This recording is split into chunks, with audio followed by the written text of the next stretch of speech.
الحمد لله وكفى وسلام على عباده الذين اصطفى ما بعد أعوذ بالله من الشيطان الرجيم بسم الله الرحمن الرحيم كتب عليكم الصيام كما كتب على الذين من قبلكم لعلكم ترحمون সম্মানিত উপস্থিতি এই আগামী মাস পবিত্র মাস মাহে রমজান এই মাসের পবিত্রতা রক্ষা করা সকল মুসলমান তথা এমনকি এই দেশের সরকার সকলের উপরই ফরজে আইন।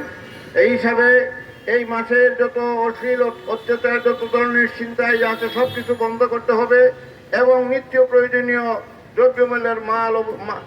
দ্রব্যমূল্য অবশ্যই কমাতে হবে, যেন সাধারণ মানুষ খেটে খাওয়া মানুষ যেন তার এই রমজানের হক পুরোপুরি আদায় করতে পারে, সেই দিকে সরকারকে লক্ষ্য রাখা একান্ত প্রয়োজন। আমি এই আশা ব্যক্ত রাখে আমি আমার বক্তব্য শেষ করছি। ওয়া আখিরু দাওয়ানা আলহামদুলিল্লাহি রাব্বিল আলামিন।